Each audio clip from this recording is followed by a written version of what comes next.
It is a great pleasure to welcome you to the Cybersecurity Revolution 2025. My name is Gibum Kim, and I am a professor in the Department of Forensic Science at Sungkyunkwan University, based in Seoul, South Korea. Whether it is currently raining with a temperature of 17 degrees Celsius.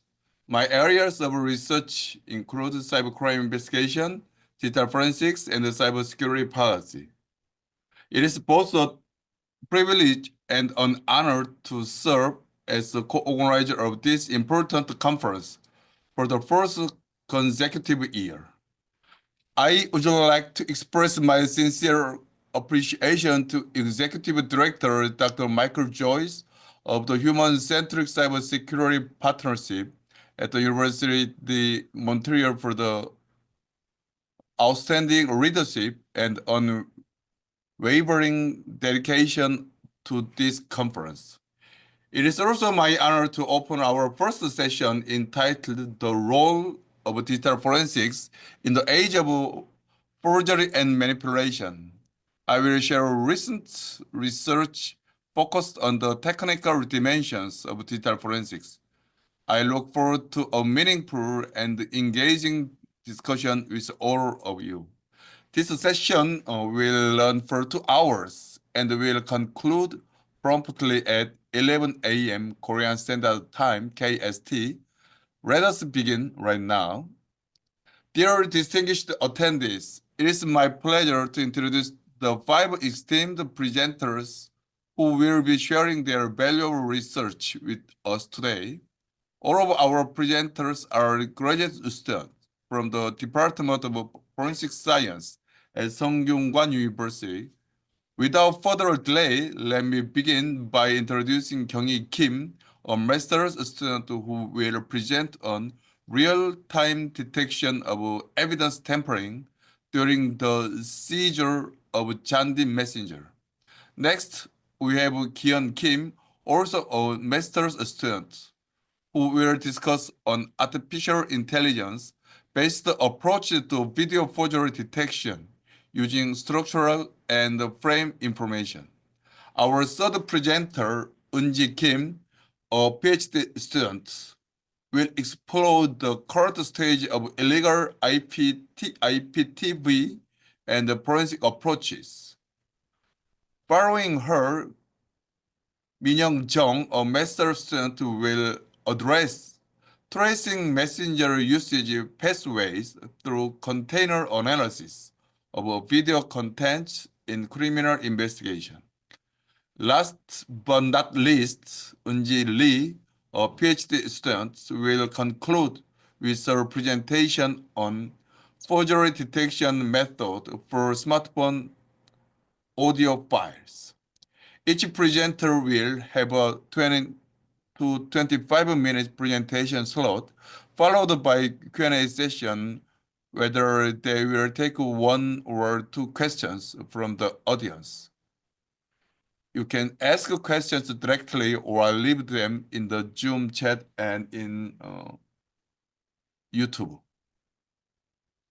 Let us begin with our first presenter, Kyunghee Kim. It is my pleasure to introduce our first distinguished speaker for this session, Mr. Kim.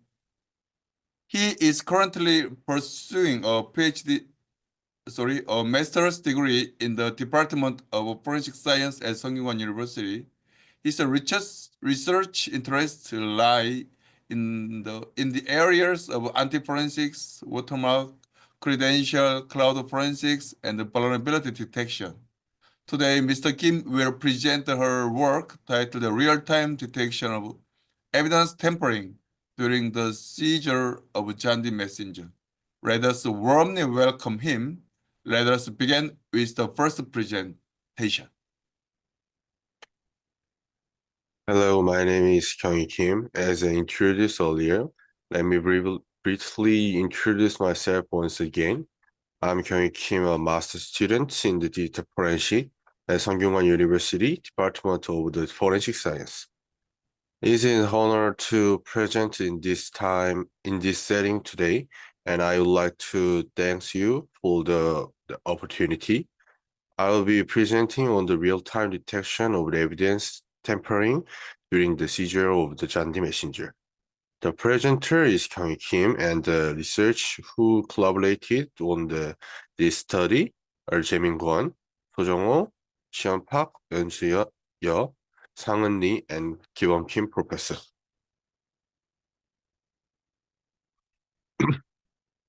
This presentation will follow the order for introduction, related work, experiments, and discussion. In Korea, objectivity, relevant evidence may be selectively collected during a search and a seizure, and all related or separate evidence may not be seized. Additionally, Korea does not have the data freezing system, make the collaboration of the data stored in the cloud challenge. First, evidently, admissibility. During the collection of the electronic data from the device, such as the desktop, computer, mobile phone, and tablet PC, and technical measures such as use of light bulb, the calculation of hash value for the both originally the copy to prove identity, and the generation of the identical hash value for the clone are employed to ensure integrity and authenticity. As electronic data can be easily alternated to or tempered within institutional and technical safeguards are essential to guard the integrity and authenticity of digital evidence, especially when data is collected by access code service through communication networks and download it onto a computer. Second is scope of the seizure. As with the seizure and search of general information storage media, cloud-based seizure and search are also limited to data related to the crime described in the warrant. And the seizure or search of location or information not suspected in the warrant is the requirement for the lawful execution of a warrant means that evidence collection beyond the scope of the alleged offense or the suspect in question is not permitted. The Supreme Court of the Korea has held that if evidence unrelated to the crime described in the warrant is seizure, it cannot in principle be used as evidence of guilty.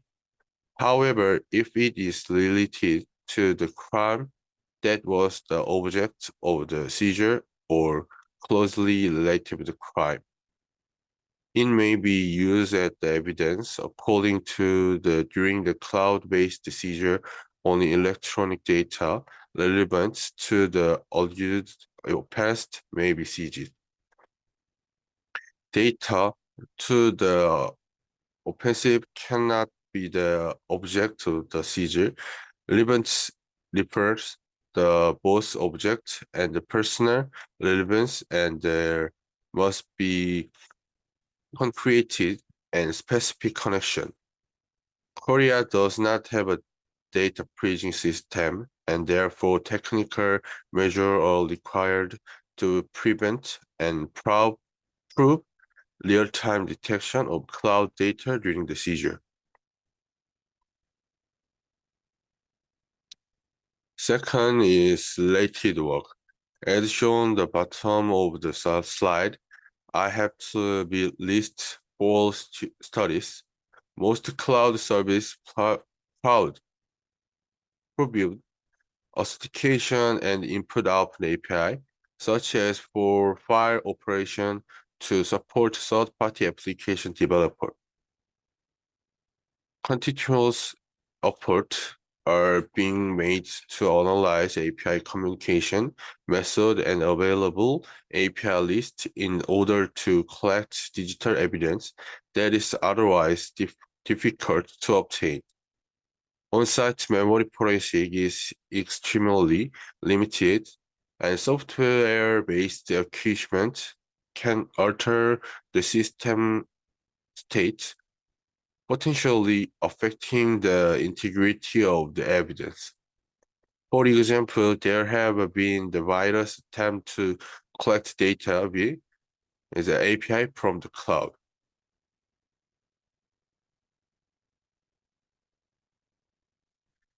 The program we selected, the Jandi, supports the operating system in cloud, includes the Windows, Android, macOS, iOS, and the web.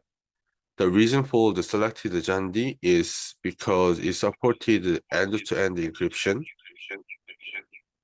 I will explain various artifacts in more detail in the following slide.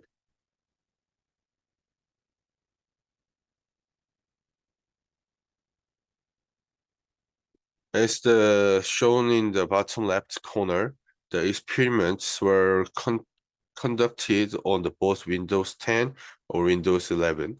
Tested were separately performed on the web version Chrome and the standalone application. The goal of this experiment is to collect cloud data without using the ID password, credential, and prove anti-forensic activity. First of all, we analyzed the API. Various tools can be used for the API analyze. API data can be collected through network analysis by accessing Jandi, the web browser, and using the development tool. API analysis can also be conducted using the pursuit to identify the necessary data for the sending request to the server. The analysis confirmed that the access token, team ID, and entity ID are essential.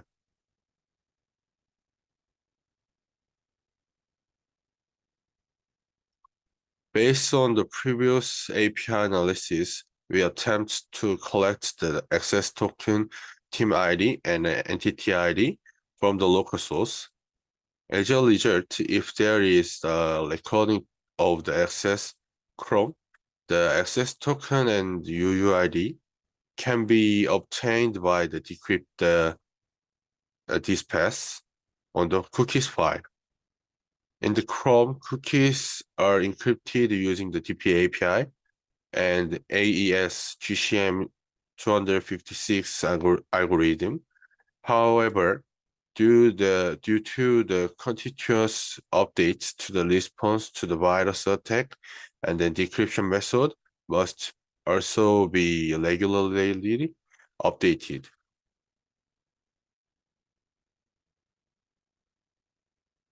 Recently, Chrome introduced a new encryption method called the app-bound encryption, or ABE, in response to frequent attacks. This method is known to be similar to Apple's keychain mechanism, making the decryption more challenging. The application is built on the Electron framework, and its application data is located in the C users and the username, app data, roaming, and Jandi directory.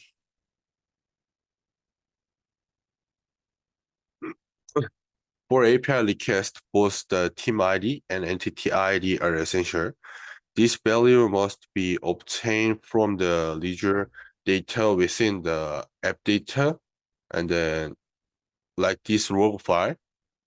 If the team ID cannot be relevant from the local artifact, it is still possible to acquire it by the sending a request to the relevant API using the access token and UUID.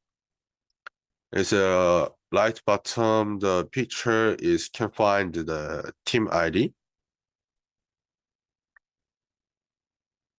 And then based on the access token and the UUID we obtained earlier, we sent a request to the API and received the JSON format and the JSON response, which included the team ID and members ID, to a lot of the information for the team. And then this means that even if the team ID is not directly available on the local machine, it can still be acquired through the server-side communication with API request.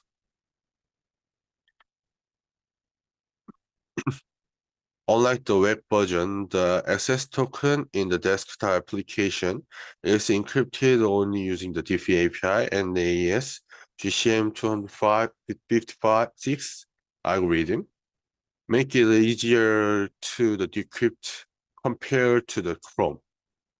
By the decrypt the roaming Jandi network cookies file, both the access token and UUID can be extracted. As shown this image on the right, the data is normally stored in the blob format or blob data and the live picture. Using the Python script, we were able to decrypt the blob data and obtain the access token and UUID in the plain text format. This result demonstrates that even though the data is encrypted on the disk, it is possible to recover meaningful credential through the local analysis.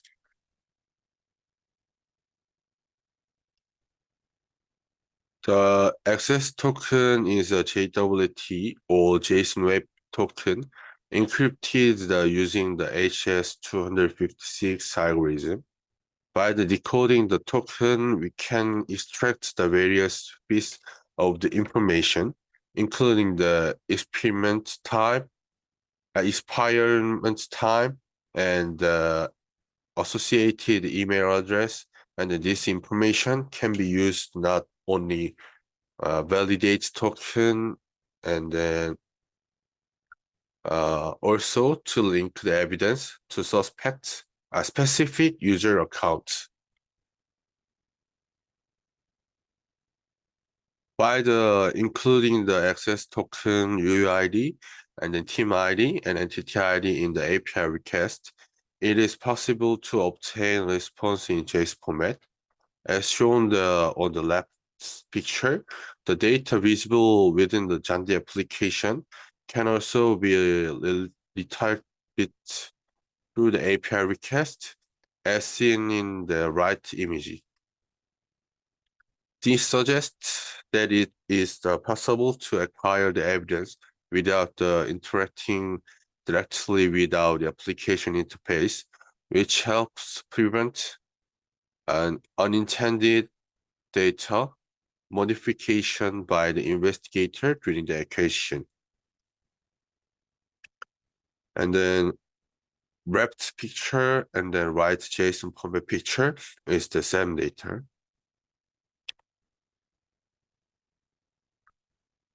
To demonstrate the real-time evidence destruction during the digital seizure, access token should be collected at the beginning of the search, and the API request should be automatic continuously sent. The response should be stored in the database format throughout the seizure process. By preserving the sequence of the database file and comparing their hash value, we can detect any data change or tampering attempt. As shown in the image blue, the token must be collected at the start of the seizure and then polydit, polydit API request must be sent, there is a risk that the third-party compliance may remotely delete data. By issuing API requests at the regular interval and store the result, we can generate the timeline of the data change to prove anti-piracy activity. An analysis of the database file during the execution of the search warrant delivered the two instances of the evidence destruction or anti-forensic activity, as shown in the figure below. To identify the specific details of these activities, comparativity analysis of the two files and capture immediately before and after each modification is required to sustain the occurrence of the anti-piracy behavior. This technique allowed us isolate exactly when and how evidence was altered or deleted.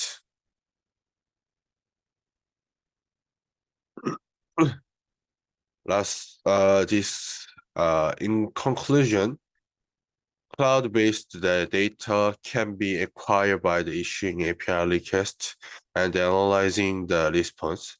Throughout the search and seizure process, the response can be logged in the database format to monitor the integrity of the evidence.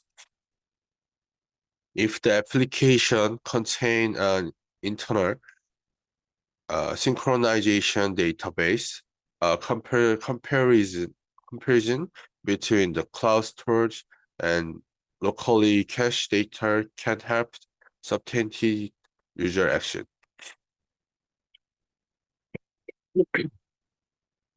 This study proposed a particle method for the securing digital evidence and verifying anti-forensic activity in the real time, even without the direct access credential. This is the reference. And then thank you for your attention. If you have any question, I would be happy to answer them. Thank you. Okay, thank you for the wonderful presentation. I sincerely appreciate your insightful work. Your research is thought-provoking and provide an excellent start to today's session. Through this study, it is expected that investigators will be able to detect in real time if a suspect tampers with data during the forensic acquisition of Jandi messengers. Now we open the floor for question. So first, I would like to give a question to you. Yeah. For the sake of overall understanding, may I ask a brief question? Why is real-time detection important? Real-time detection is essential because digital evidence, especially in the cloud environments, can be modified or deleted remotely at any times, even during the seizure. Without the real-time monitoring, investigator may lose the critical data before it is the seizure. This method allows for the productivity detection of the evidence, tampering as it occurs, thereby improving the reliability and admissibility of the collected evidence. Yes, short question and long answer are so good.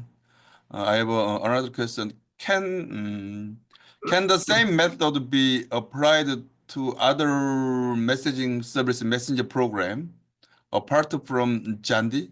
Is it applicable? If the API has been analyzed and the required parameter exists on the local device, the method can be applied. However, due to the recent rise in the credential stuffing and hacking incident, credential is encryption method are continuously being the update. So pre-activity analysis this essential.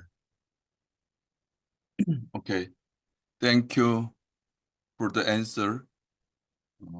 The application of real-time detection in digital forensics is particularly timely and relevant, given the increasing sophistication of evidence tampering. We look forward to the further developments in this field. Thank you. Thank you. Okay, it is my pleasure to introduce our next presenter, Ms. Kiyeon Kim, a master student and a researcher at the Digital Forensic Laboratory at Sungkyunkwan University. Ms. Kim's research focuses on digital forensics with a particular interest on video forensics, recognizing its growing importance as direct evidence in cybercrime investigations. Through her work, she aims to contribute to the advancement of digital forensic methodologies and effective investigations of cybercrime. Today, she will be presenting her most recent research titled Artificial Intelligence-Based Approach to Video Forgery Detection using Structural and Frame Information. Please join me in welcoming her warmly. Please start.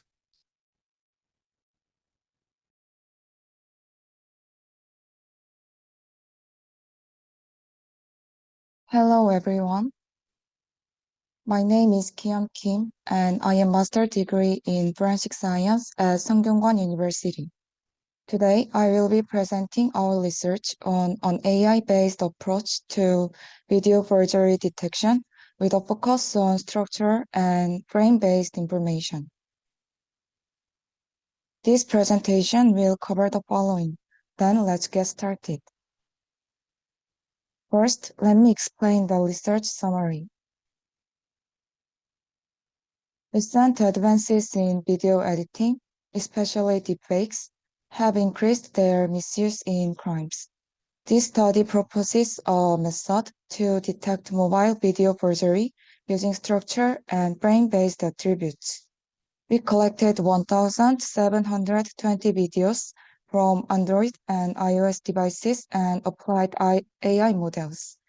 Using comprehensive and hierarchical strategies, the comprehensive approach achieved 94% accuracy.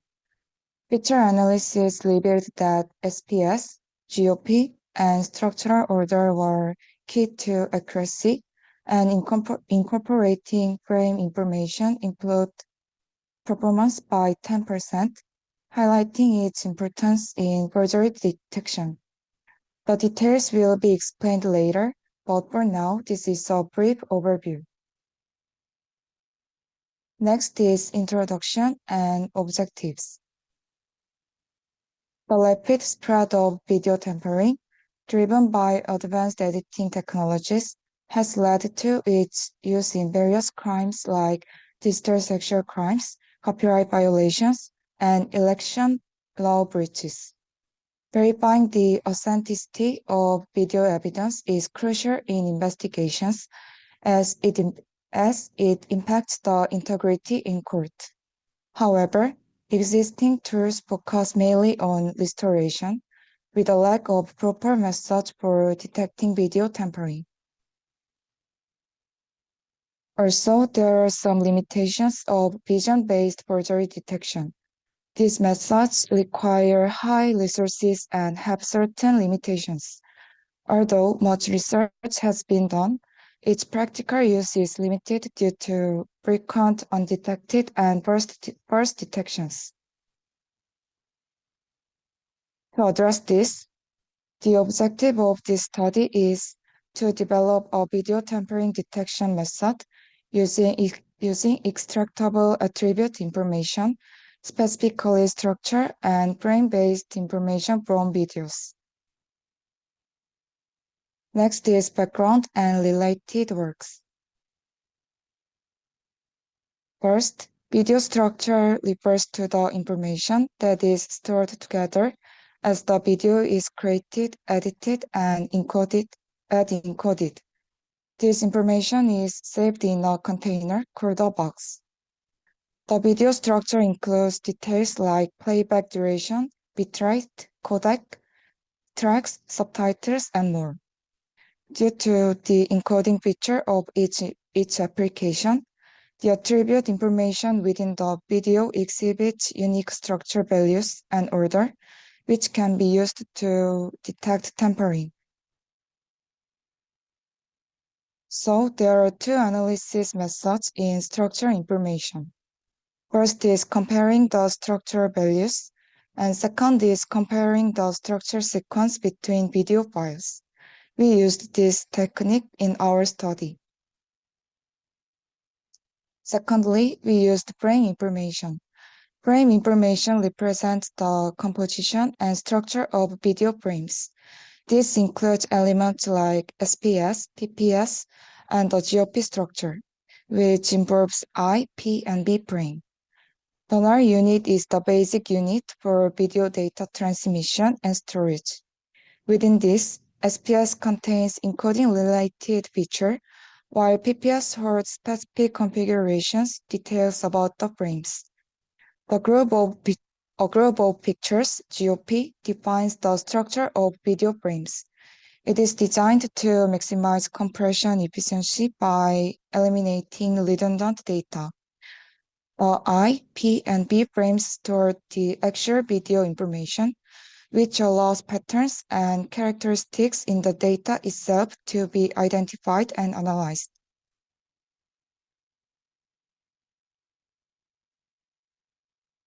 Next, we reviewed previous studies.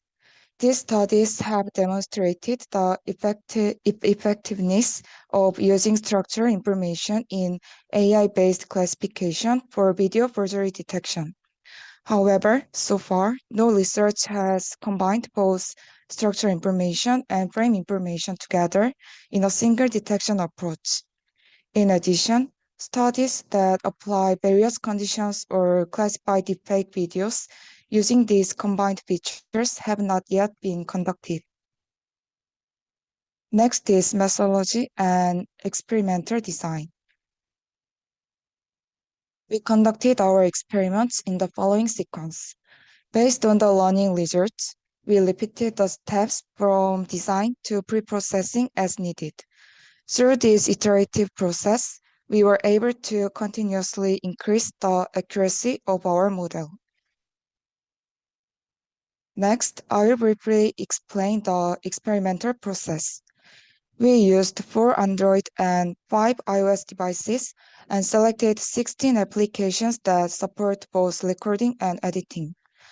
We collected a total of 1,720 video files. Videos were recorded to create original files, divided into 5 durations. Also, we detailed the recording and editing types and included key information like OS in the file names for easy identification. Next, we generated pictures from the data and used them to train our models. We generated 2 types of attribute information as pictures. First, for the structure values, we set the values of each structure called box as individual pictures for the model. Second, for the structure sequence, we mapped each structure to a decimal value and arranged them into sequence. This sequence was then converted into a SIM-hash value, which we used as a feature in our model. We also generated features from frame information. First, for the GOP pattern, we compressed the extracted GOP sequences to define clear patterns for effective learning. We identified the longest common subsequences, calculated their repetition counts, and expressed them into a pattern and number of repetitions format. Second, we extracted and analyzed the SPS and PPS to obtain their structure values, which were also used as features in our model. Next, we performed classification for labeling during the video classification process. Considering factors such as the features from the basic data analysis and accuracy, we categorized the videos by detailed types. Through multi-stage classification, we were able to break the data down into more specific categories, allowing for more accurate analysis. Finally, we completed the dataset with labeled data. Using CSV files, we organized the features of each video file. During the training, we made sure to exclude file names and labels from the learning process to ensure the model focused solely on the feature data. Then we set up the AI training scenario. The AI model was implemented using both unsupervised learning and supervised learning approaches. Finally, to improve the model, we went through pre-processing and optimization steps to create the final model. Starting with a basic model trained on structure, attributes, and order, we then performed feature extraction and removed any weird data during pre-processing. Through model fine-tuning and relabeling, we optimized the model's performance for more accurate results. Next is experimental results and tool development. We conducted various experiments to find the optimal combinations and calculate the best possible accuracy. Experiments were performed by altering labeling, feature combinations, and models, allowing us to compare the accuracy across different scenarios. The experiments aimed to analyze the optimal feature combinations and evaluate the performance across various classification scenarios. For the labeling process, 7 feature combinations, 10 labeling combinations, and 7 AI models were applied, leading to a total of 490 experimental conditions. First, let's look at the clustering results. When we set PCA at 0.95, case 6, which combines value, SPS, PPS, and GOP, showed the best performance. Compared to case 1 and case 2, which only used simple structure information, case 6 was able to capture more complex and rich features, leading to a significant improvement in clustering. Next, let's look at the overall classification results.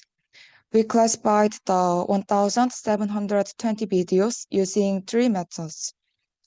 First, original versus edited. Second, original versus edited and deepfakes. Third, detailed classification based on data options. At this point, we checked including SPS, PPS, improved performance. However, false positive occurred with iPhone 11 and base swapper in method 2 and 3. Next, in the stepwise classification, the inclusion of SPS PPS was the most critical feature for improving performance across all classifications. Light GBM and random forest delivered the highest performance in most scenarios. We also developed a tool, and I will explain its features one by one. First, we created a case generation feature. This allows us to perform the full process of data generation, training, and detection in a continuous flow. Second, in the training data generation feature, there are 5 options to choose from: structure features and frame-related features. Third, for the training function, we selected the features related to structure information and frame-related information. Fourth, for the detection function, after labeling the training data CSV file, the AI model analyzes the structural attributes and frame structures based on the labels and generates detection results. To summarize the analysis, the model performance ranking was XGBoost, random forest, light GBM, logistic regression. The combination of value SPS GOP achieved the highest accuracy, followed by value SPS with 90%. To analyze the contribution of specific attributes, we calculated the contribution for each classification type and averaged the performance metrics with equal rating. The contribution order was SPS, GOP, and sequence. Finally, the conclusion is as follows. This study expanded classification by considering the wider range of applications and devices compared to prior research. By combining structure and frame-based information in the AI model, we achieved an accuracy of 94%. Incorporating frame information, SPS, PPS, and GOP improved performance by 10.85%, significantly enhancing accuracy compared to earlier studies. Future research should focus on improving feature extraction techniques, expanding data sets, and analyzing new video types such as deepfakes to further improve performance. Thank you for listening to my presentation, and I appreciate your time and attention. Thank you for informative presentation. Thank you so much, Ms. Kim, for your outstanding and insightful presentation.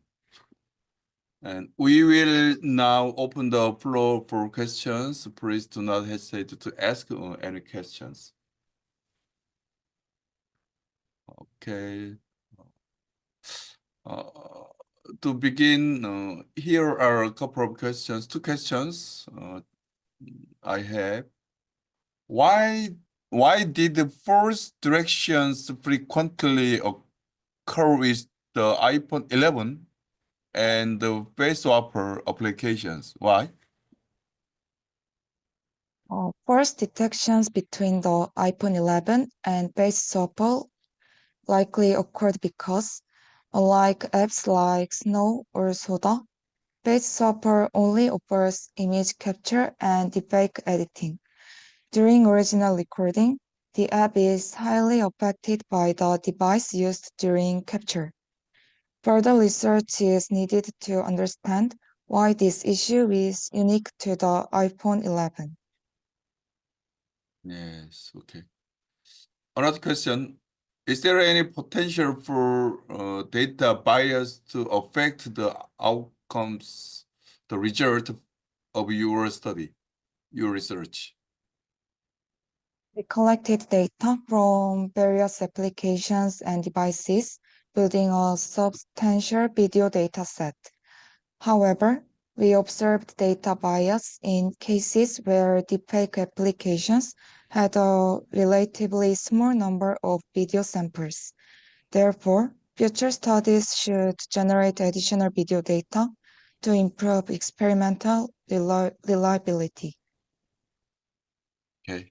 Once again, thank you for your valuable presentation and kind answer. Thank you so much. Okay, next step.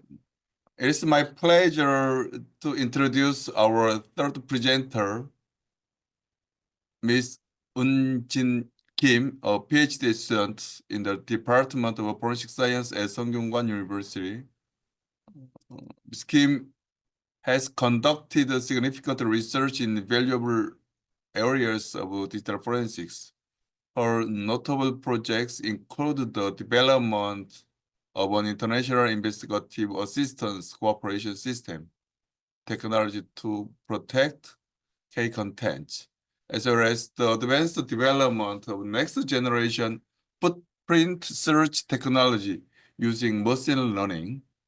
Her published papers include the design of an illegal IPTV tracking and investigation system based on ISD analysis, and the standard model for mobile forensic image development. Her research interests are centered on forensic techniques and policies related to copyright forensics and intellectual property crimes. Today, Ms. Kim will be presenting her work titled The Current State of Illegal IPTV and Forensic Approaches. Let us give her a warm welcome. Please. Hello, everyone. This is Eunjin Kim.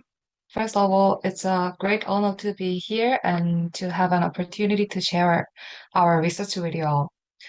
In this presentation, I will walk you through the current landscape of illegal IPTV, explain how illicit streaming devices, known as ISDs, operate, and propose a forensic framework and policy roadmap to enhance investigations and enforcement.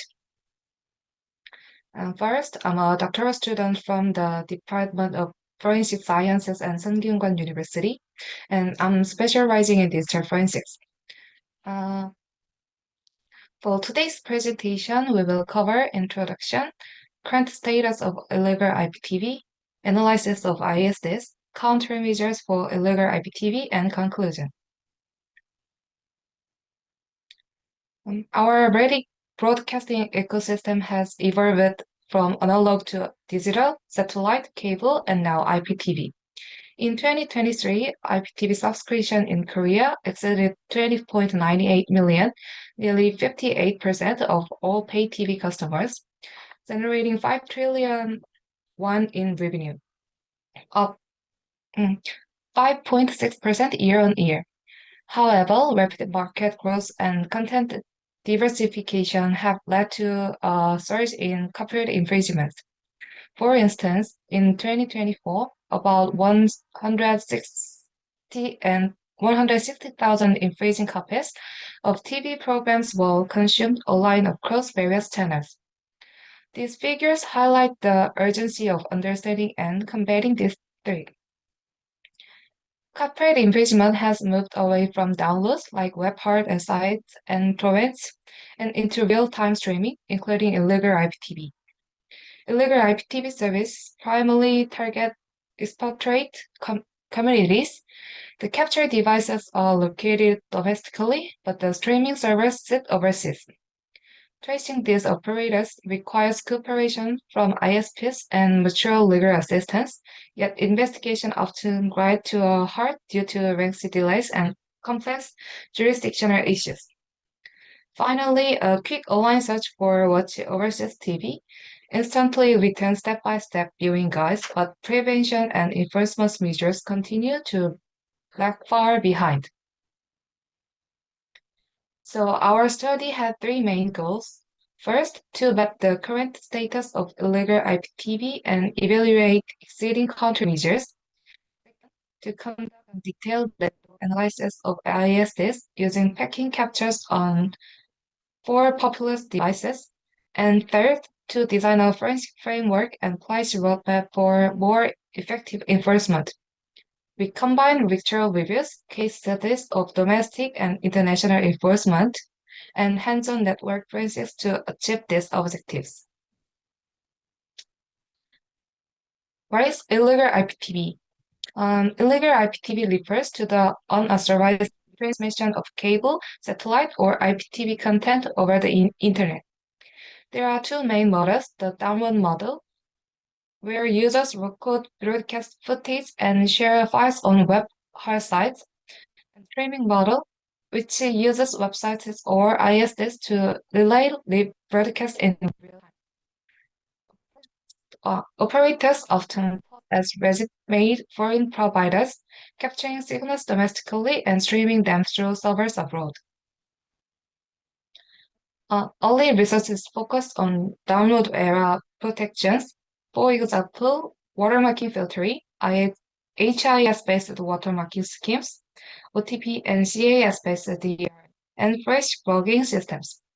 However, these methods fall short against restreaming. More recent efforts include analysis of code errors, study of illicit streaming app code and traffic, and reverse engineering of the EV box protocol. This IS's forensic studies remain limited and mostly focus on apps rather than set-top hardware. In Korea, enforcement involves multiple agencies: the National Police Agencies, Supreme Prosecutors, MCST's Special Copyright Police, and the Korea Copyright Protection Agency.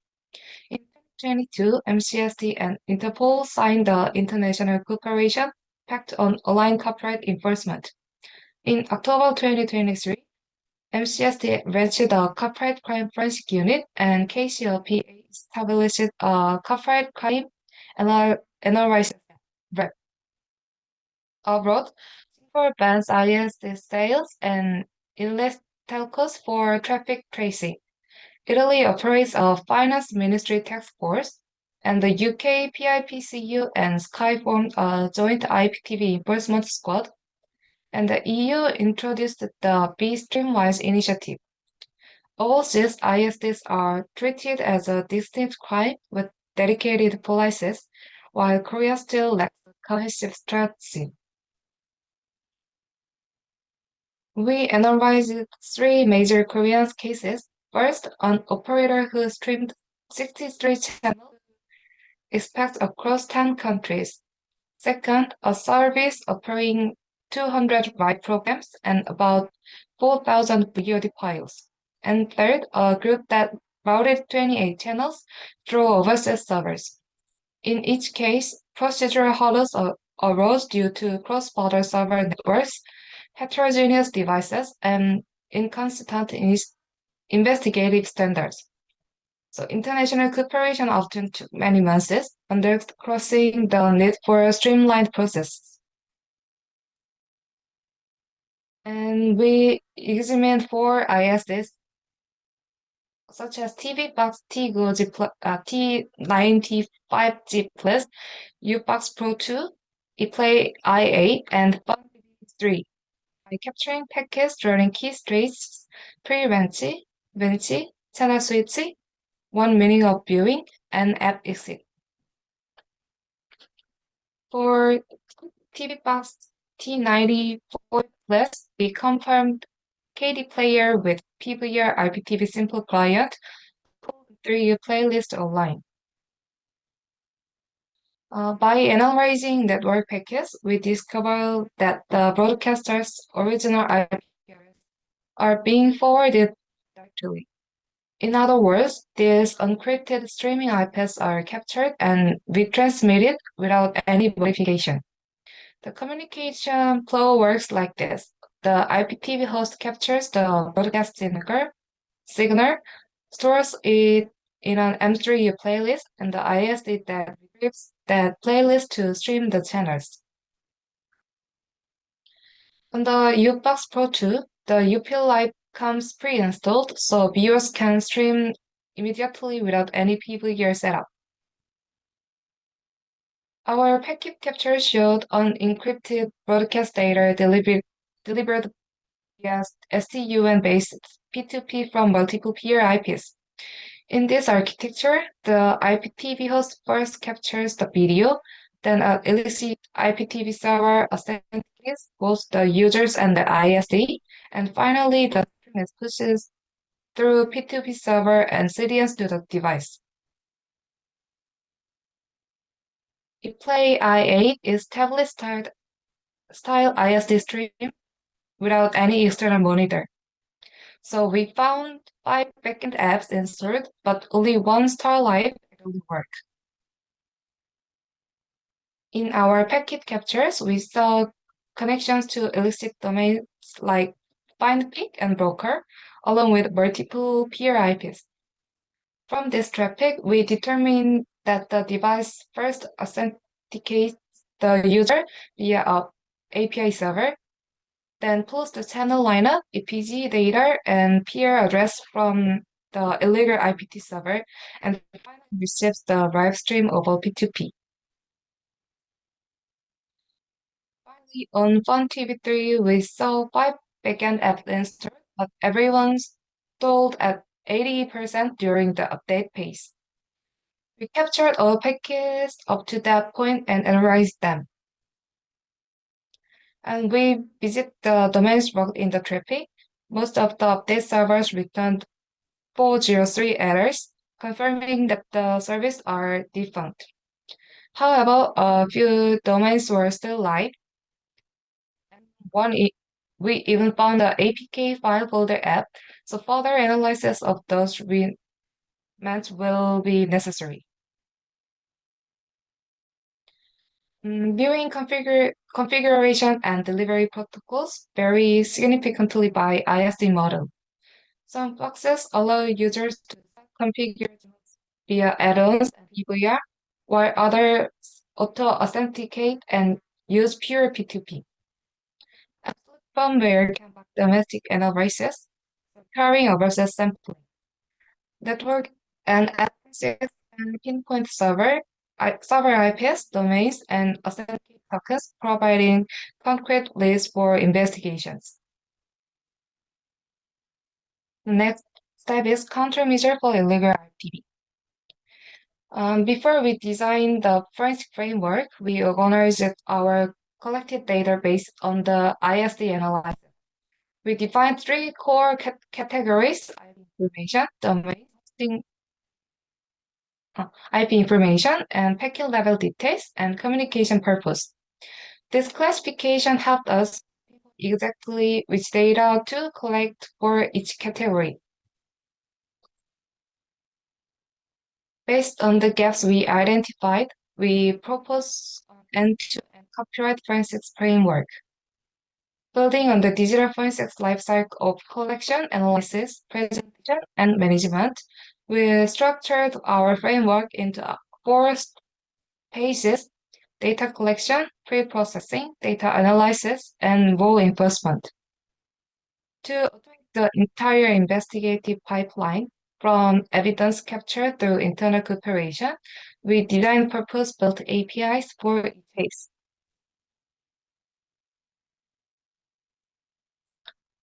We begin by entering each ISD into the system and capturing its traffic, either by dispatching investigators to high-usage countries or by patterning with local officers.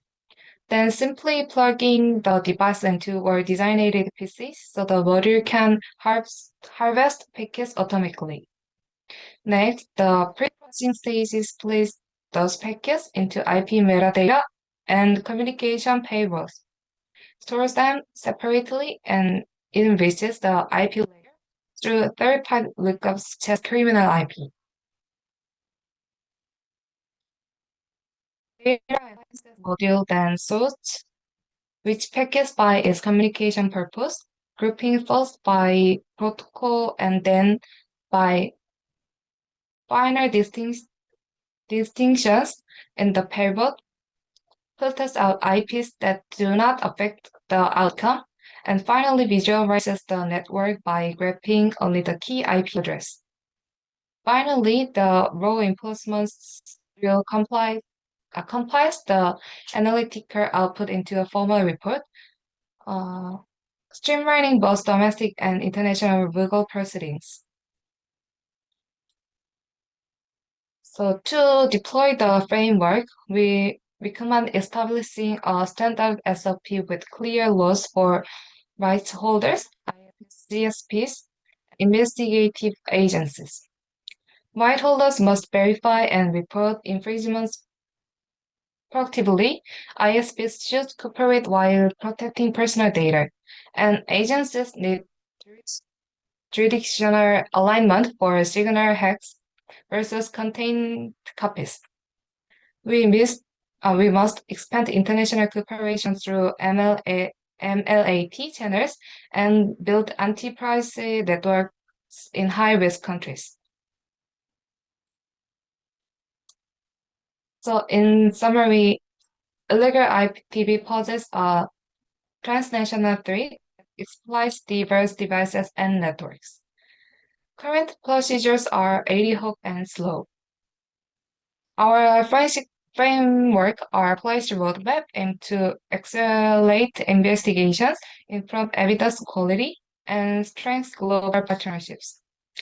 Future work will delve into TLS-level packet analysis and domain history mining to further enhance tracking. So this is end of my presentation, and thank you for your attention. Okay, fantastic presentation. Thank you so much. The presenter showed many experiment about the ISD. That's okay. So the presenter has a strong interest in investigations related to copyright infringement, particularly in IPTV related to crime. This study demonstrated that on analyzing network packet when user access IPTV servers via ISDs can provide valuable clues for tracking such activities. I think so. So I have two questions. The first one is you already analyzed the packet data, but how do you handle the encrypted streaming in ISD analysis? I want to know about it. Encrypted streams are major challenge in illegal streaming distribution analysis. So since most illegal IPTV services use HTTPS or encrypted TLS protocols, so we cannot directly inspect the stream content. Instead, we rely on traffic metadata such as packet sizes, timing patterns, or CDN usage and TLS handshake information to infer the nature of the traffic. So, and additionally, endpoint forensics, for example, analyzing the memory or cache of a ISD, can sometimes reveal decrypted content or stream URLs. So when possible, collaboration with CDN providers or ISPs can help identify suspicious streaming patterns even in encrypted traffic. Okay, and thank you.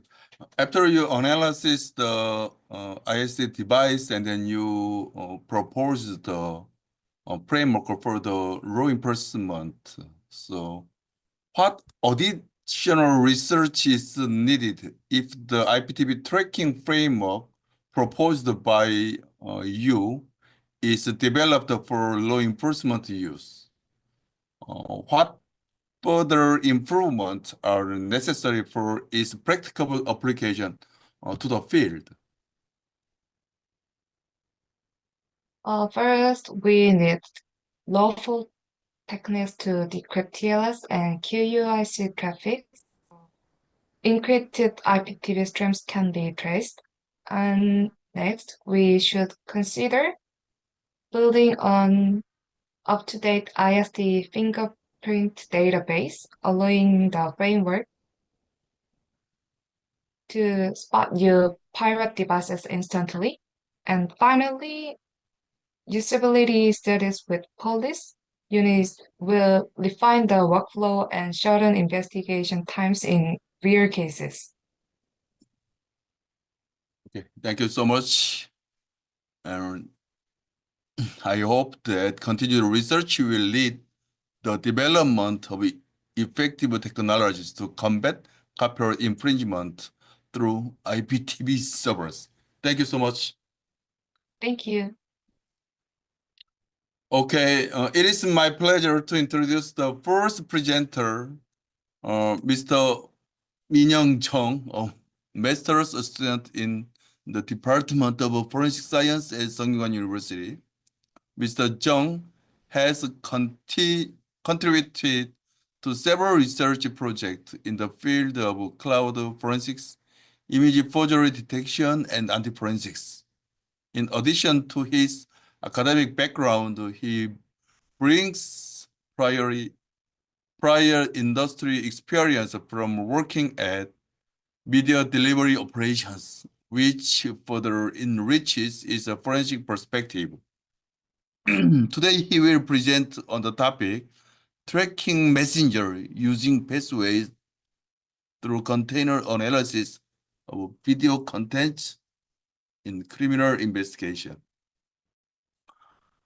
This research explores whether the specific messenger application used to transmit content can be identified solely through video file analysis, an innovative and timely approach to the digital forensic investigation. This presentation promises to be of great interest of all attendees. Please join me in giving a warm round of applause to Mr. Jeong. Please. Good morning and good evening, everyone. Today, I present our research title, Tracking Messenger Using Pathway Container Analysis of Video Content in Criminal Investigation. Now, let me introduce myself briefly. My name is Minyeong Jeong. I am a master's student in Department of Forensic Sciences at Sungkyunkwan University. Also, I am currently working as a researcher at Digital Forensic Lab. From 2021 to 2024, I worked in media delivery infrastructure operation focused on content streaming and distortion. Here is today's outline of my present. First, I'll start with an introduction of research. Then I briefly talk about some related studies. Next, I explain the technical background and what container analysis is. After that, I'll describe our methodology on experimental design. Then I'll share our experimental result and analysis. Finally, I'll end with a conclusion and discuss future work. Recently, the sharing of illegal videos through Messenger app has increased a lot. There includes finalmost, pirated movies, and deepfake and child protection videos. Even those law likes this EU Digital Service Act or Korean takedown system exist. It's still hard to find who first uploaded the video because the videos move those many apps and phone and path is very complex. Traditional forensic method use metadata, but its open is not enough. Few studies have to look at how videos moves across the different messengers. Our research title to fill it that. Next, I will talk about why we need a new method to track video sharing in messengers. I will also explain our method called container structure analysis. First, police need a fast and clear way to find who shared illegal videos, but messenger log are hard to check because they are deleted and archived. So we look inside the video file itself using container structure analysis. we focus on SPS and PPS value. SPS means sequence parameter set and PPS means picture parameter set. When video is sent to the different apps to or systems, it is re-encoded. This changes the SPS PPS value. Each messenger apps make a different pattern. We can use the pattern to guess which web sent the video, and all forensic methods like the metadata and hash value are not already realized. Metadata can be removed and changed. Hash values change even with the small data edited. But SPS and PPS still help us track changes after recording. Now, let's look at the related studies and understand what is missing. Previous studies mostly look at the file format, watermarking, and traffic as multiple metadata, but these have some limit. First, file format analysis checks basic into-line, FTP type, and move and end it in AVI or MP4. It found file changes, but cannot delete re-encoding by messenger apps. Next, watermarking and traffic analysis use ID code or network info. They have traffic streaming videos, but now how messenger change videos file. Last, smartphone metadata method use file names, size, or GPS, but its data is easy to change and cannot show that what messengers do. Our study is different. We selected the special changes in the container, especially SPS and PPS made by Messenger's app. I think it help us track how the videos was sent.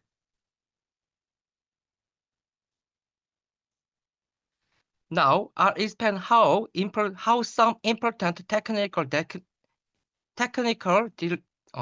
details realized to video format and container structures. First, there are two key formats used in the mobile devices. Androids mainly use the MP4 format following the ISO, IEC 14.96 and 12 standard. iOS devices mainly use the format, MOV format, also known as the QuickTime file format. This video file format has the specially internal structure called the container. These structures mainly consist of the survivor boxes, including FT type, move, MDOT, and track. FT type box defines the file type and completely. The move box contains the important playback metadata and track and the indexing information. The MDOT box status the actual video and audio data except by separating metadata from the video data, the file structure efficiently measures and playback and editing. One critical component inside a container is called the AVCC subtrack, which contain the SPS and PPS value. SPS includes sequence level parameters like resolution and frame rate. PPS contains compression and entropy encoding parameters. Analyze these SPS and PPS values allow to us to detect changes caused by the recording and videos are shared through the messengers and enabling the forensic tracking of distortion and passes. Now I explain the messenger how we design our experiments. The main goal of our experiment was to identify videos transmission pathways through various mobile messenger apps. For this study, we extended two widely used mobile operating systems, Android and iOS. We choose three messenger apps and analysis: WhatsApp, KakaoTalk, and Telegram. We have special reason for selling these apps. WhatsApp is chosen because it has the highest numbers of global monthly active users. KakaoTalk is selected because of the most widely used messenger in South Korea, and Telegram introduced the strong emphasis on the privacy and encryption make it popular for illicit activists. The tables right show this expressed version of operating systems and messengers we used in our experiments. For iPhone, we use iPhone version 18.0 and 17.6.1. And for the iPhone, we use Android version 10. Through these choices, our experiments are set up to realistic expect actual video sharing scenarios in world investigation. Now I'll explain more details about our experiment. First, we made two types of sending videos. First type is send a video just recommended ones point to others. Second type, the forwarding that videos again to another phone. Next, we made a difference between the phones changing and how the message change. Phone change means then from the Android to iPhone or the other ways. Messenger change means using different apps like the WhatsApp, KakaoTalk, and Telegram. We already tested the two times of sending because it was more because it becomes too hard to track the changes. As you can't change the figures, and we tested the two-step. First, we made 45 cases of the first sending with different phone and messengers. Then we made 288 more cases of the sending, again with the new phone and or apps. This way, we can clearly see how to file the change after each send. Next, I'll talk about our experiment setting, how we prepare it. We use two phone system, Android version 10 or high, and iOS version 17 or high. We also use the newest version of three messenger apps: Telegram, KakaoTalk, and WhatsApp. We had two ways to send the video. First sending means send a video one time. Second sending means sending against another phone. Each video we used between the 2 minutes 45 seconds and 11 minutes long. We used 8 different original videos. We had 45 cases for the first sending and 28 cases for the second sending. So the total was 336 cases, but 6 of them failed because the file was too long. In the end, we tested 330 cases. The table on the right shows how we counted all of this, we set up help us to study how the videos change when sent to the different messengers and pod. Now I'll talk about how we save and check videos and what the tools we use. First, we had some problem because the video was too big. If the file was too long, the messenger made it shorter by itself. When the sending again, only the shorter video is used. To check everything thoroughly, we use the same method for all tests. Each app has a limit. KakaoTalk is max 300 megabyte. Telegram is max 2 gigabyte. WhatsApp is 100 megabyte to fast internet, or 64 to slow internet. We first check basic info like the videos timed on the codec, but only SPS and PPS value were using a Unicode on each messengers. So we choose them to track how to video were sent. To the deeper, we use a tool of the MP4 instructor and 010 editor and hex editor. The picture shows a real hex data was SPS and PPS in crescent videos. This carefully way helps we see how video changed during the send. Now let's talk about what you find in the experiment.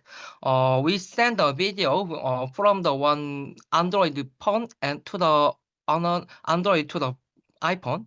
We sent to see how the SPS value changed when we use each messenger. Here we found first Telegram and KakaoTalk shows the clear and different SPS pattern to every time. Each app has its own SPS value. But WhatsApp has different.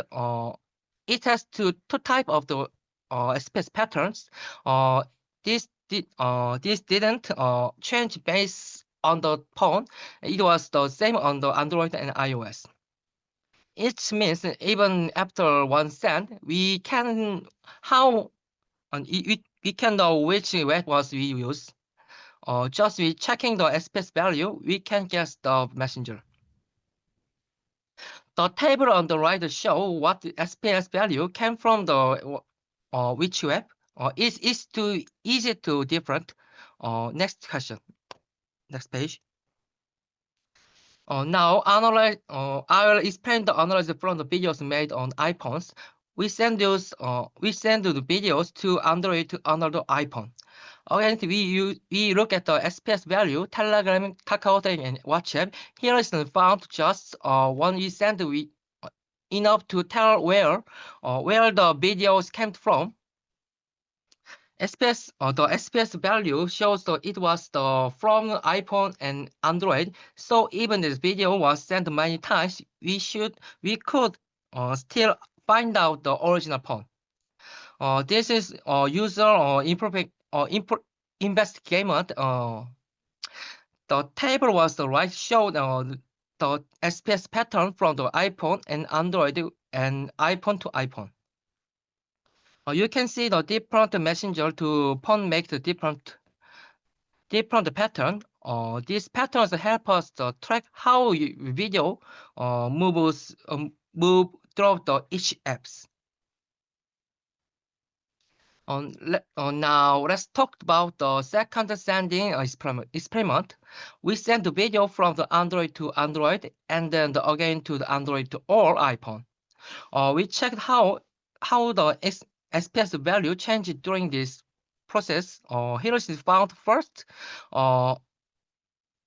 Even if we use the same app twice, like Telegram to Telegram and SPS to change. So just sending twice can already make the pattern different. Second, if we change the app in the second send, like Kakao to WhatsApp, and the SPS value was totally different. So changes the messenger make is a big difference laterally if we change the phone types, for example, from the Android to iPhone, new SPS changing also appeared. This is because the system of the re-encoded the video when it's switching OSs. The table on the right shows all changes in details. It clearly shows how in messengers and iOS and OS changes affect the SPS value. Now let's talk about another test we did. This time we first sent a video from the Android to iPhone. Then that video was sent again to another Android or another iPhone. First, we changed the iPhone system in the second send. iPhone to Android. This SPS value changed again. Even states on iPhone also changed this SPS. Second, using the same messenger 2 times didn't stop the SPS flow to changes if the phone type changes. For example, Telegram to Telegram still gave the new SPS value if Android to iPhone were used. Third, when you change the messenger app in the second send, the SPS changes again. For example, Telegram to WhatsApp gave the very different result. This result shows the SPS can help us the videos was sent between different phone to app, phone or app. The table on the right shows a clear example of this. It includes Android to iPhone to Android to iPhone to Android and Android to iPhone cases. This shows how forensic investigation can track out even complicated videos sharing paths. In this case, the video was made on the iPhone and sent to the Android phone. Then the same video was sent again to another Android or back to the another iPhone. First, when switching between the iOS and Android, videos was re-encoded. The encoding created different SPS pattern. And second, even if we use the same app twice, like the Telegram to Telegram, the SPS value was still different because OS changes. And when we change the app, like KakaoTalk to WhatsApp, SPS pattern changes even more. So looking at the SPS value, we can tell which app as the phone is the video when to talk. Finally, let's look at the tests that start from iPhones. First, the videos were sent from the one iPhone to another iPhones. Then it was sent again to Android or to another iPhones. Even when the videos stayed within the iPhone, the SPS value changed a little. When the second send was to the iPhone, and SPS changed more because of the different system. Also, each messenger app, Telegram, KakaoTalk, and WhatsApp has their own unique SPS pattern. This means we can tell not just what phone we use, but also which messenger app we use.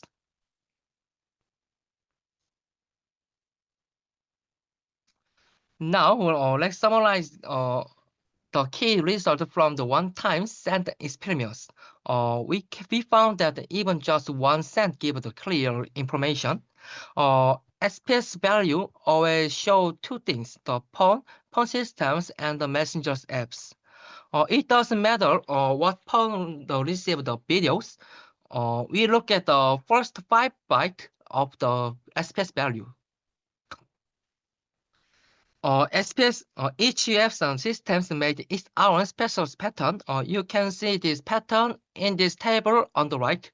So if we check the value, we can tell where the videos started and what web was used. This helps the forensic experience working the passenger faster and more clearly. Next, it looks at what we found second send tests. We found 7 different SPS types. We grouped them checking the first five types of each SPS value.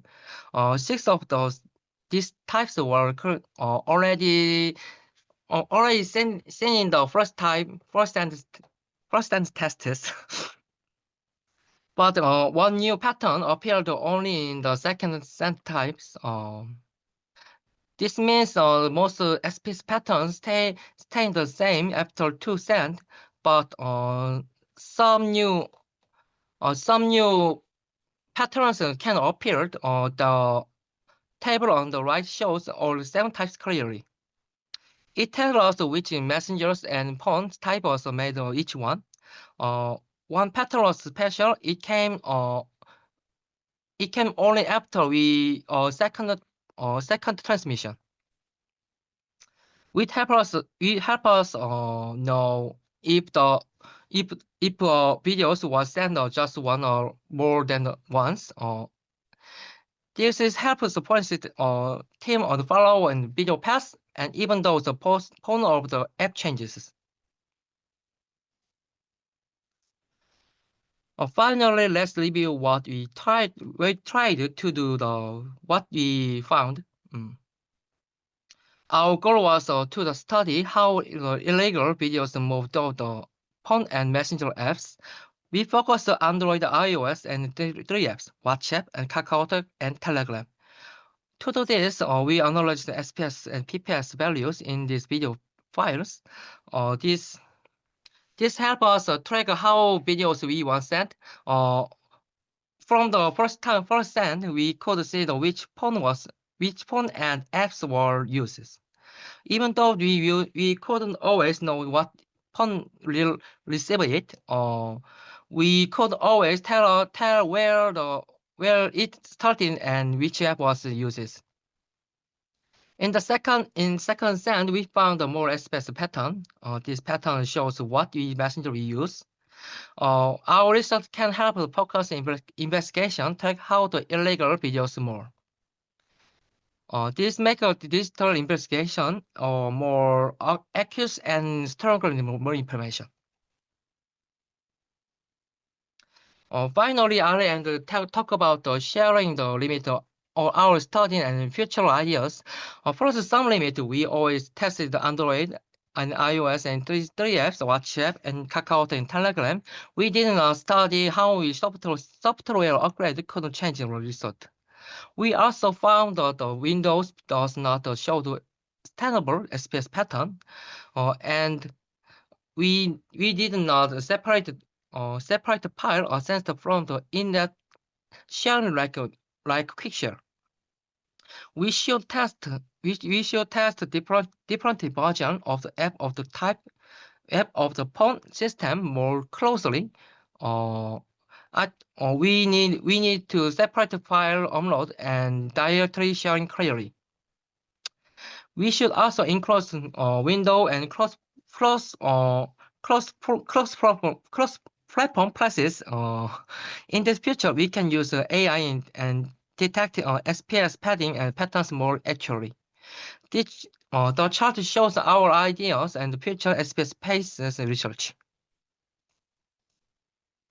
That concludes my presentation. Thank you for attention. Now we're happy to answer any question we have. Okay, thank you so much for your wonderful presentation. And so I have a question. How can we account for changes in SPS values when different versions of messenger applications or operating system are used?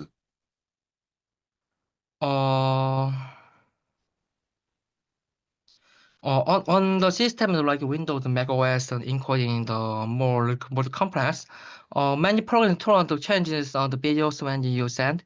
For example, sending those the web browser can change the videos differently depending on the browser OS. Also, the messenger hours encoder can make sense the computer encoder. So SPS values become the harder practice. Okay, thank you so much for your excellent presentation and valuable answers. Thank you. Thank you. Okay, it's the final session, final presenter. It's my honor to introduce our final presenter, researcher Eunjin Lee, who is currently pursuing her PhD in the Department of Forensic Science at Sungkyunkwan University. Her research spans a broad range of areas, including digital forensics, cloud forensics, and the application of artificial intelligence in forensic investigations. Over the past several years, she has contributed to multiple research projects and published several papers in these domains. Notably, she has recently published 3 papers in the international journals, including 2 presented at TFRWS, including TFRWS USA 2025. The title are Standard Model for Mobile Forensic Image Development, Identification of Data Wiping Tools based on deletion patterns in RFS $log file, and Forensic Recovery via chip transplantation in Samsung smartphones. Today, researcher Lee will be presenting her research on forgery detection method for smartphone audio file.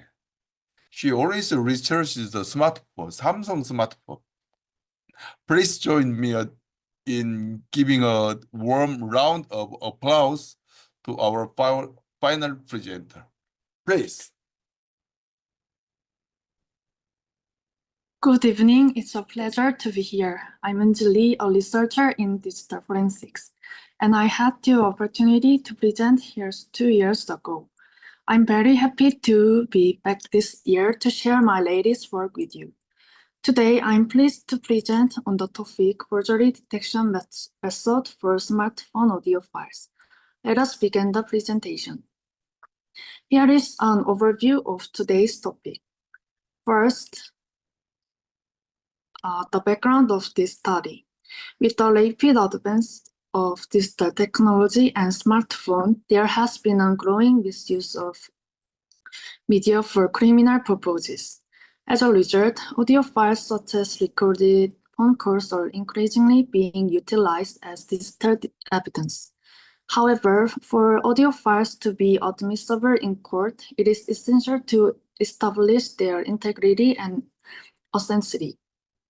Due to characteristics such as media independence and vulnerability to manipulation, audio files often face challenges in being accepted as legal evidence. Although previous studies have attempted to evaluate evidential value and detect forgery in audio files, they have mostly focused on comparative analysis across various formats or applications. This highlights the necessity for research that can be identify potential tampering in an audio files without relying on original reference files. In this study, we targeted audio recording generated using an iPhone. 3 types of forgery were simulated: deletion, stream, and replacement. We utilized the default voice memo application on the iPhone, and the scenarios also included cases where the device's system times were altered, as well as recordings that were paused and resumed with the application. We then constructed various forgery scenarios and examined structural elements such as the file structure, timescale, and bitrate. Finally, we developed a code capable of automatically detecting signs of forgery when an audio file is uploaded. Next, the theoretical background. Audio files recorded using smartphone are typically saved in M4A format. The structure of an M4A file consists of several components, including the file type box, media data box, and movie header box. Here are the key elements within the movie header box that are particularly relevant to this study. Creation time refers to the timestamp when the file was first created. Modification time indicates the last time the file was edited. Duration represents the total length of the audio file. Timescale denotes the number of time units per second and plays a crucial role in regulating frame rates and audio sampling rates. Bitrate indicates the amount of data processed per time unit. Free space box is located at the lowest level of the M4A file structure and refers to segments of empty space that do not contain actual audio data. Now let us discuss audio file forgery techniques. The default voice memo application on the iPhone supports 3 core editing functions: deletion, trimming, and replacement.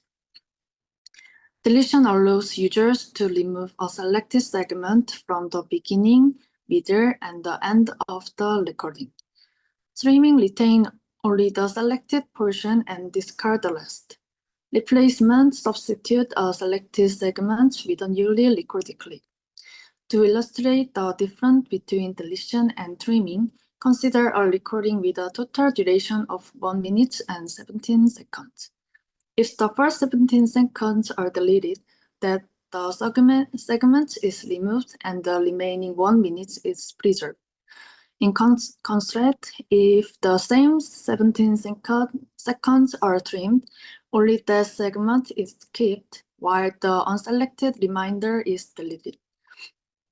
Thus, the key distinct lies in the whether the selected portion is discarded or retained. Next, we consider the advanceability and admissibility of audio files. For audio recording to be accepted in court, it is essential to understand the characteristics of digital evidence and to establish both integrity and authenticity. While hash values are frequently used to verify integrity, there have been legal precedents where evidence was admitted despite discrepancies in hash value based on contextual factors. This indicates the growing need for objective method of detecting forgery in audio files that can be presented in court, independently of hash value verification. Previous studies have explored both the detection of forgery in smartphone-generated audio files and the evaluation of their admissibility as legal evidence. Some research has identified distinctive file attributes that can signal manipulation. Other studies have even demonstrated the possibility of altering a file such that is distinguishable from the original, raising significant concerns. This underscores the importance of developing a reliable and court-acceptable methodology for forgery detection that can support the legal credibility of audio evidence. In this study, we used 5 original audio files recorded on an iPhone 12 mini, each with different duration: 1 minute, 15 minutes, 30 minutes, 45 minutes, and 16 minutes. For each original files, 3 editing techniques, deletion, trimming, and replacement, were applied at the beginning, middle, and end segments. This resulted in a dataset consisting of 5 original files, 45 Beijing forgery files, and 45 time-modified forgery files. From this point forward, the basic forgery files and time change file will collectively be referred to as forgery files. Please refer to table for a detailed breakdown of the experiment file configuration. We observed that, regardless of length, our original files shared an identical internal structure. Moreover, specific indicator found in the file headers and the UData structure clearly signified that the recording had been generated using an iPhone. The file structure of basic forgery file was found to be identical to that original file. Two distinct values were observed for the time scale. When replacement was applied or a middle segment was deleted, the time scale appeared 44,100. Conversely, when trimming was performed or when beginning or end segments were deleted, the time scale remained 48,000, consistent within the original file. A similar pattern was observed in the bitrate value. For files involving replacement or deletion of the middle segments, the bitrate was 256,000. However, for files streamed or with deletion at the beginning or end, the bitrate was 64,000, matching that of the original file. In the original file, the creation time matched the date values, which represent the actual start time of the recording. The time difference between the creation time and modification time actually matched the duration of the file. In contrast, forgery file exhibit discrepancies. The creation time did not match the date value, and the difference between creation and modification time did not equal the duration. This suggests that in case of forgery, the creation time reflects the start of the forgery or re-encoding process, while the modification time corresponded to the end or saving point of the process. In the flip box of the original files, metadata confirming the file's origin from the iPhone was identified. In forgery files, this information appeared earlier in the file structure compared to the original. Additionally, a distinct 32-character string was observed at the end of the data section within the flip box. Time change file were generated by manually adjusting the iPhone system times to closely match the original recording's end time, followed by the forgery operation. For modifying the device clock, the original time change file were transferred using USB cable and adapter. The file structure of the time change files remain consistent with the original recording. Moreover, the timescale and bitrate values align precisely with those observed in the basic forgery files. It was confirmed that the altered system time was reflected in the metadata. As with the basic forgery files, the difference between the creation time and modification time did not equal the duration. Interestingly, the date value intended to reflect the actual start time of the recording differed from the original. This discrepancy is presumed to result from the file being transferred via USB, with the transfer time being recorded as the date value in the metadata. Within the flip box, the same 32-character string found in the basic forgery files was observed at the end of the data section. This consistent pattern supports the structural similarity between the two types of the forgery files. To investigate whether it is possible to estimate the length of words or post segments, an additional experiment was conducted using a newly constructed dataset.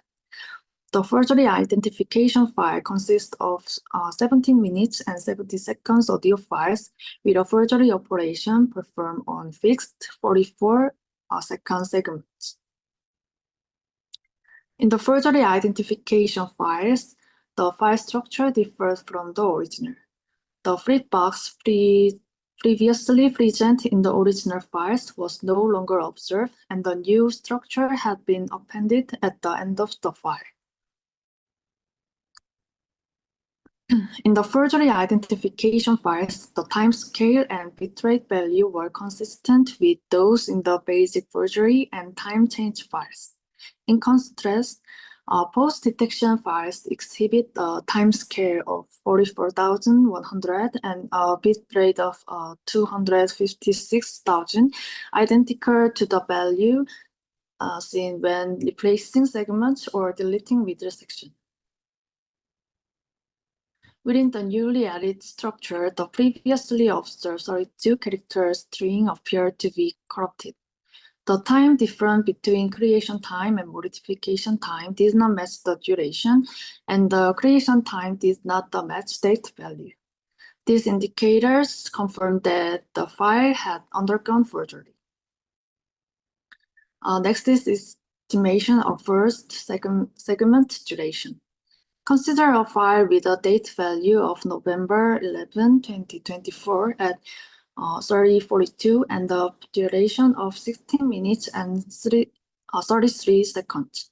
Assuming the recording started actually at the data values, adding the duration gives 30:55, which we define as the minimum and time of the recording. However, the creation time in this first file is 40:01, indicating the point at which forgery or re-encoding began. Since forgery can only occur after recording ends, the creation time serves as the maximum end time. The gap between these two times, 3 minutes and 3 seconds, is entered as the estimated duration of the first segment. A similar approach was applied to estimate post duration. Our first file revealed two distinct patterns: replace segments or middle section deletion, trims or deletion at the beginning or end. In our first file, the date did not match the creation time, and the gap between creation time and modification time did not equal the duration. Additionally, the 32-character string typically found within the flip box appear at the very end of the box in the first file. Details on the estimating for segment lengths were discussed earlier, so we will skip that here. This study is limited in scope and is focused on the specific smartphone models and operating system. Future research should explore how variation in the file extension and platform affected the result. Nonetheless, this study is significant because it presents a method for detecting audio file forgery without needing accessing the original file. To evaluating the study finding, a detection script was developed. The validation code initialized with where value count equals zeros. If the file matches the file original structure, the original count is incremented. If forgery involves replacement or middle deletion, the middle count increases. If it involves trimming or start or end deletions, the etc count is updated. Once our comparisons are completed, the result is determined based on the highest count. The code is designed to display both of the final outcome and the reasoning behind it. Of the 22 files tested, 21 were correctly classified. The single misclassification resulted from an error in the flip box due to the file name issue, not a flaw in the detection logic. This result supports the conclusion that the method can reliably detect forgery in M4A audio file. In conclusion, this study proposed a method to detects forgery in audio files, supporting their admissibility as legal evidence. By conducting forgery operation using the 3 editing feature of the iPhone's default video memo apps, the study identified key indicators such as timescale, bitrate, and MAC timestamp. Although the approach may face challenges with more sophisticated edit or in the other OS environments and file formats, it is meaningful that forgery can be identified without needing the original file.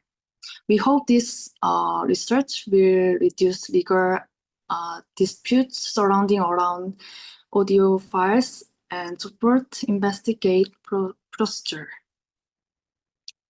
That concludes my presentation. Thank you for your attention. Please feel free to ask any question.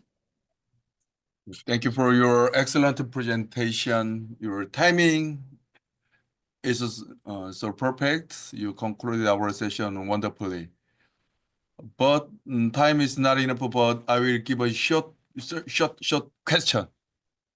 Have you explored whether other metadata aside from timescale and bitrate, can also be utilized? As we reviewed a range of metadata fields during our analysis, among them timescale and bitrate emerged as the most distinctive and reliable indicator for detecting forgery. Although other metadata elements were considered, these two consistently showed clear patterns that made them particularly effective for our purposes.